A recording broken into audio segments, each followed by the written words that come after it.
Welcome to our deep dive today. It's into the world of blue ocean strategy. Oh, very exciting. So for those of you who maybe aren't as familiar Yeah. with this concept, blue ocean strategy, Yeah. it's all about Mm-hmm. creating new markets where competition is basically irrelevant. Making it irrelevant. Love that. And we're going to be looking specifically at the book Blue Ocean Strategy by W. Chan Kim and Renée Mauborgne. Great book. And we're using the expanded edition for this deep dive. Fantastic. And what we really want to do today is kind of equip you Okay. with like the core principles of blue ocean strategy Mm-hmm. and also showcase some really compelling examples. Okay.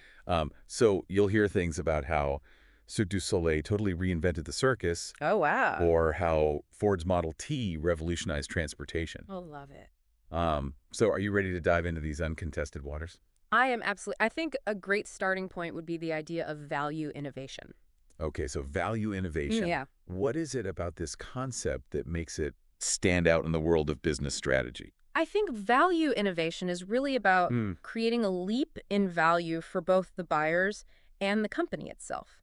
And in doing so, you essentially render the competition almost invisible. Okay. You know, it's a real shift from that traditional kind of red ocean Yeah. approach where everyone's fighting over the same. Excited for scraps. Exactly, fighting over scraps, in these crowded markets for existing demand. So instead of fighting over scraps, you're saying we create a whole new ocean Exactly, whole new ocean where the resources are abundant. where there's plenty for everyone. There's plenty for everyone. I like that. Yeah. So blue ocean strategy really urges us then It does. to venture beyond what's already out there, Yes. these established industries, and to think bigger. Absolutely. And I think the authors Kim and Mauborgne refer to this as the Reconstructionist view, Okay, the Reconstructionist view. which basically emphasizes that we can actually shape and create demand.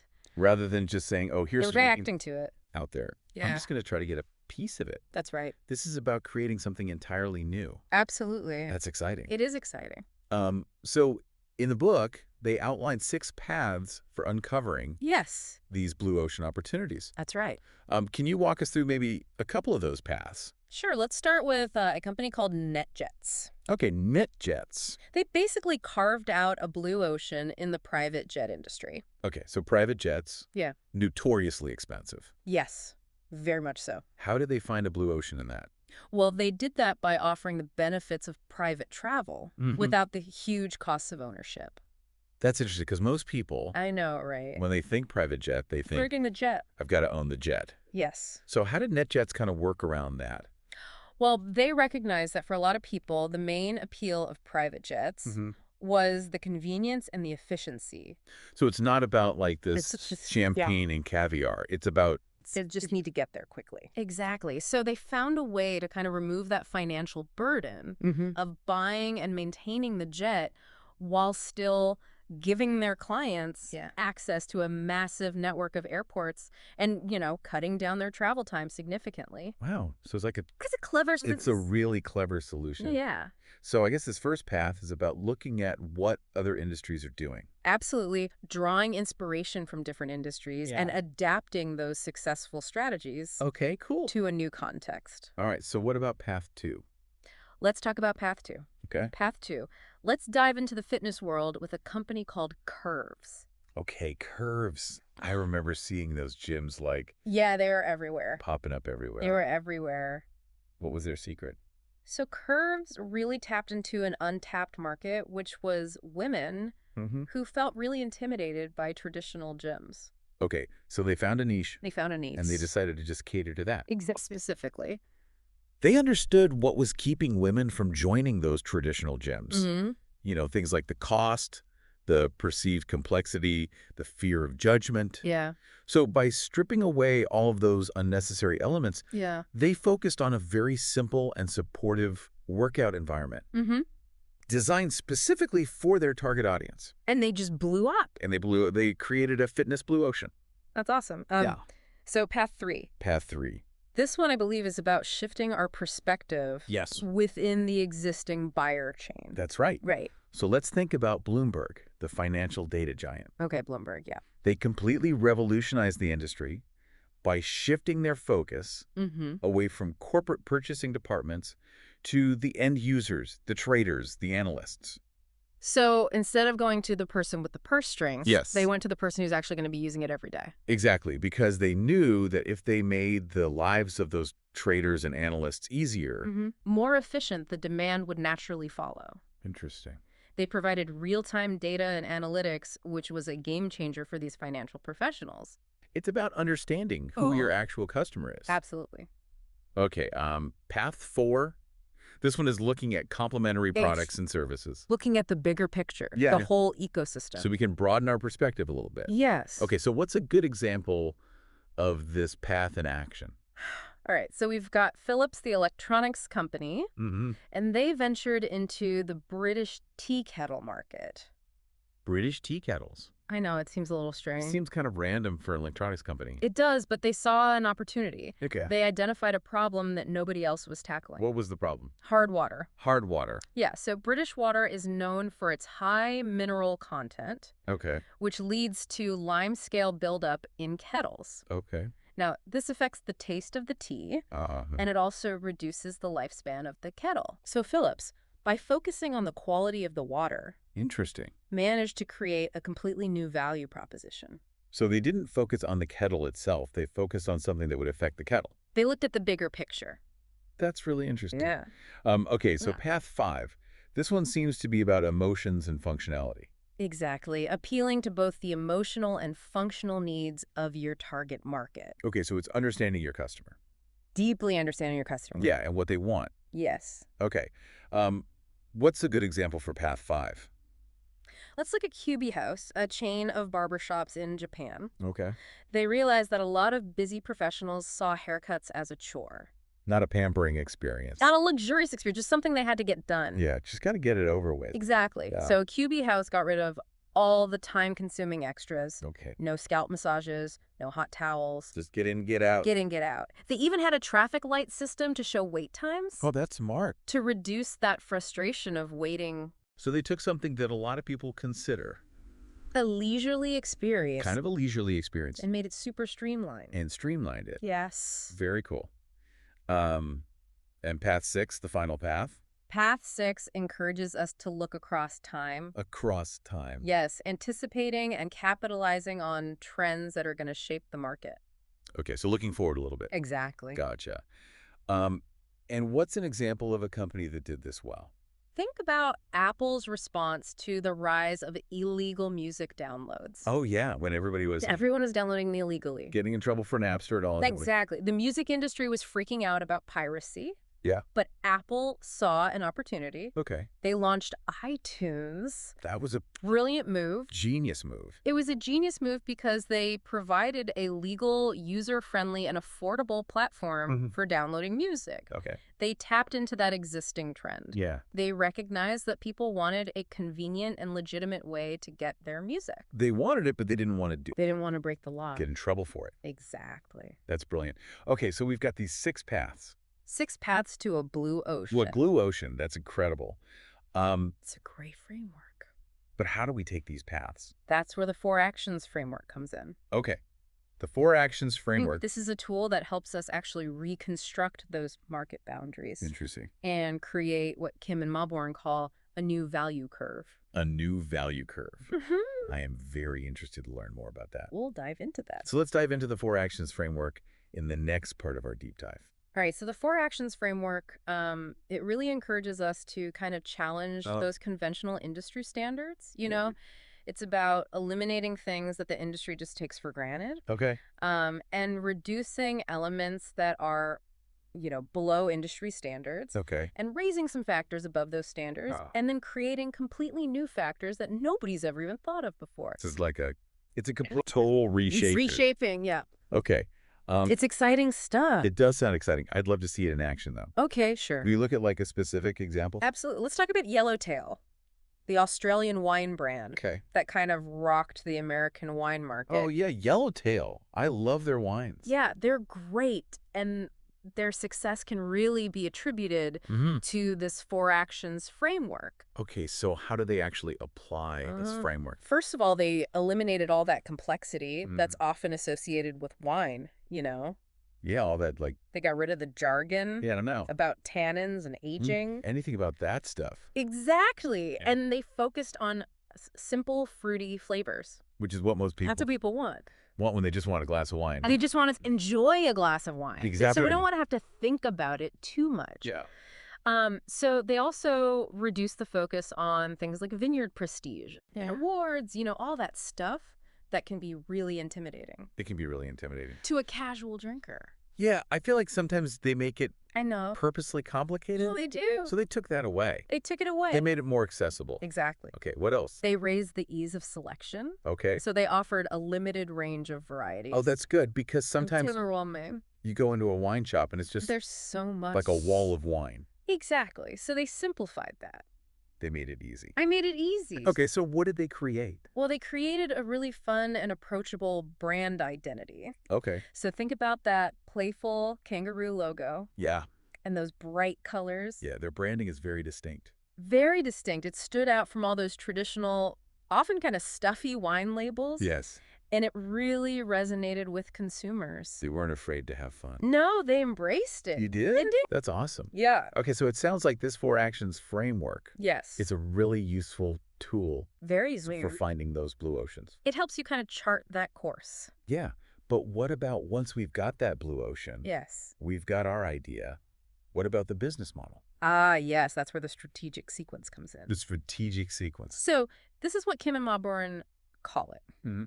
And it's basically a framework for building a really solid business model. Okay, so what are the steps in this? Right. So first and foremost, Mm-hmm. buyer utility Okay, buyer utility. So that's making sure that our Right. product or service is offering exceptional value. is actually useful. Yes. It's not just about, Not about bells and whistles. no, not about the bells and whistles. Not It's really. about delivering those tangible benefits. And I feel like that's so easy It is. to get lost in, especially with all And the now everybody wants to technology today. It's like, innovate for innovation's sake. yeah, we got to have the newest, fanciest thing. But if it doesn't actually do It anything, doesn't matter. for the customer, it doesn't matter. Exactly. So buyer utility first and foremost. Yes. Then we've got strategic pricing. Okay, strategic pricing. So this is about finding that price point Mm-hmm.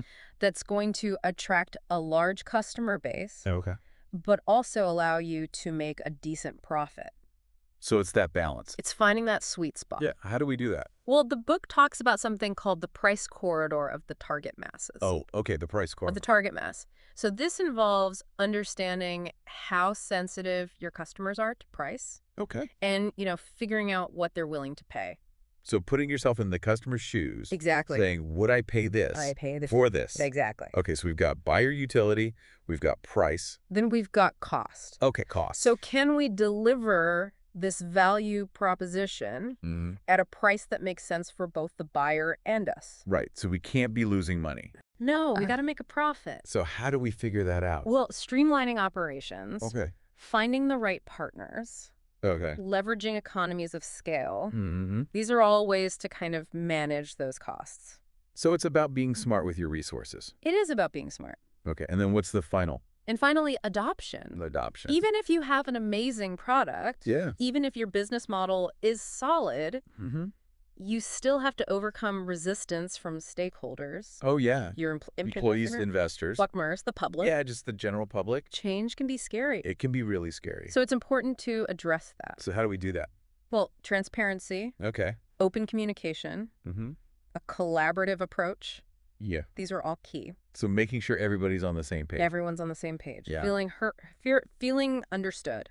Like they're part of the process. Exactly. Okay, so we've launched our blue ocean. Mm-hmm. We've got our business model. We're sailing along. We're sailing along. Everything's great. But what happens Fine. when other ships start showing up? Our pristine blue ocean starts to get a little crowded. It starts turning red. How do we prevent that? That is the question. Yeah. How do we sustain this advantage? How do we keep our blue ocean from becoming a bloody battlefield? So how do we keep our beautiful blue ocean from turning into a red ocean bloodbath? Sustaining that advantage is, it's an ongoing process. Okay. It's not a one and done kind of thing. So we can't just rest on our laurels. I know, you can't get complacent. You've got to keep working at it. You've got to keep innovating. So how do we do that? Well, Blue Ocean Strategy talks about fair process Fair process. as a really important element in making sure your strategy actually works. Okay, so what is fair process when we're talking about business? It's all about engaging people in the decisions, Oh, explaining clearly why you're making certain strategic shifts. so transparency is a big part of it. Transparency is huge, and setting clear expectations for everyone. So it's not top-down. No, it's not about Okay. dictating from... It's collaborative. It's collaborative. Okay, so we're all in this together. We're all in this together. We're all making decisions together. And when people feel like they're being heard, Yeah. when they understand the reasons behind the changes, They're more likely to buy in. they're much more likely to embrace it. Okay, so that's fair process. What else can we do? Well, there's also this concept of tipping point leadership. Tipping point leadership. Yeah, it's about getting people excited about the change. Okay. Not by forcing them or pressuring them. But by showing them why it's necessary. Exactly. It's about cultivating that intrinsic motivation. Okay. So how do we actually do that? Well, there's this great technique in the book. Okay. They call it riding the electric sewer. Riding the electric sewer. I know, it's a pretty vivid image, right? It's a very vivid image. So it's basically about confronting people with the reality of the situation. Yeah. Showing them how dire things are Okay. and really sparking that sense of urgency. Like, we got to do something. We got to do something now. Otherwise, we're all going down with the ship. Exactly. Okay.